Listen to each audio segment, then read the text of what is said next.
अब जब royal rumble हो चुका है खत्म और जे ऊसो और शार्लेट फ्लेयर इस साल के रॉयल रंबल विनर बन चुकी हैं। अब देखने वाली बात यह रही कि WWE उनका मैच किन सुपरस्टार्स के साथ करती है। वैसे तो WWE ने इसका हिंट बहुत पहले से ही दे दिया था कि वो कौन सा सुपरस्टार होगा जिनको वो चूज करने वाले हैं। अगर बात करें शार्लेट फ्लेयर की, मुझे तो लग रहा है शार्लेट फ्लेयर सीधा ट्रिफनी स्ट्रैटन को चैलेंज करने वाली है उनके चैंपियनशिप के लिए। और रही बात जे ऊसो की, उनका माइंड तो सॉर्टेड आउट है कि उनको किनको चूज करना है रेसलमेनिया में, और वह सुपरस्टार कोई और नहीं बल्कि गुंथर होने वाले हैं। हम यह मैच पहले बहुत बार देख चुके हैं लेकिन सबका रिजल्ट सेम ही रहता था। जे ऊसो इस मैच को हार जाते थे, लेकिन रॉयल रंबल जीतने के बाद उनका कॉन्फिडेंस बहुत ऊपर जा चुका है और उन्होंने कहा है कि इस बार रेसलमेनिया में वो गुंथर को उनके चैंपियनशिप के लिए हरा ही देंगे। और भाई जैसा कि आप लोग जानते ही होंगे कि गुंथर ने ड्रू मैकिंटायर को एलिमिनेट किया था, जिसके बाद तो ड्रू मैकिंटायर के चेहरे पर हवाइयां ही उड़ गई थी। और बैकस्टेज रिपोर्ट यह आ रही थी कि ड्रू मैकिंटायर पिस्ड ऑफ हो चुके थे और वह सीधा ही अरीना छोड़ के चले जाते हैं। तो अब रिपोर्ट्स यह आ रही है कि WWE ने इस साल के लिए ड्रू मैकिंटायर का मैच किसी और के साथ नहीं बल्कि गुंथर के साथ ही रखा है, जिससे कि ड्रू मैकिंटायर बहुत ज्यादा खुश नहीं है।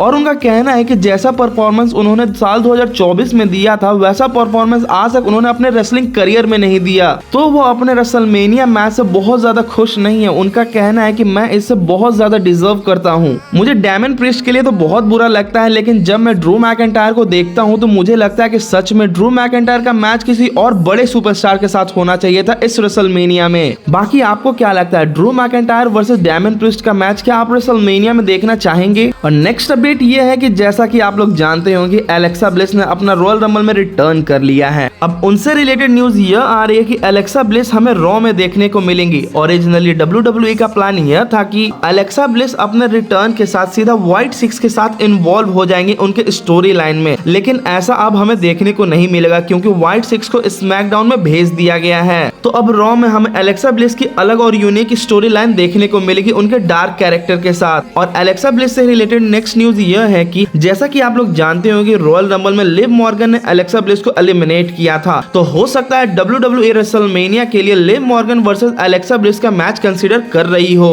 और नेक्स्ट अपडेट यह है कि अब जब जॉन सीना ने अपना लास्ट रॉयल रंबल मैच में अपीयरेंस दे दिया है और वह उसे जीत नहीं पाए, तो उसी पर ट्रिपल एच कहते हैं कि वो बहुत ज्यादा ऑनर्ड फील कर रहे हैं कि वो विटनेस कर रहे हैं जॉन सीना का शुरुआती करियर जैसे वो रॉयल रंबल में हुआ था, और उनका करियर भी अब रॉयल रंबल के बाद ही खत्म होने वाला है। बाकी आपको वो जॉन सीना को कौन सा मोमेंट बहुत ज्यादा याद आता है और बहुत ज्यादा पसंद है, आप अपनी राय हमें कमेंट में जरूर बताएं। नेक्स्ट अपडेट ये है कि जैसा कि हम लोग जानते हैं कि इस साल रॉयल रंबल के लास्ट दो पार्टिसिपेंट जॉन सीना और जे ऊसो थे, तो उसी पर जे ऊसो ने यह बात रिवील करी है कि जब वो और जॉन सीना लास्ट दो पार्टिसिपेंट बचे थे रॉयल रंबल में, तो पंचेस एक्सचेंज करने से पहले जॉन सीना ने यह बात जे ऊसो को कही थी कि वो उनके लिए बहुत ज्यादा प्राउड फील कर रहे हैं और जॉन सीना उनके लिए बहुत ज्यादा खुश थे, ऐसा उन्होंने कहा था जे ऊसो को। और आज की लास्ट एंड फाइनल अपडेट यह है कि जे ऊसो चौथे समोन रेसलर बन चुके हैं WWE हिस्ट्री में जिन्होंने रॉयल रंबल जीता हो, और यह कारनामा जे ऊसो से पहले रोमन रिंग्स, द रॉक और योकोजुना ने किया था। तो सच में भाई ये जे ऊसो के लिए बहुत बड़ा अचीवमेंट है।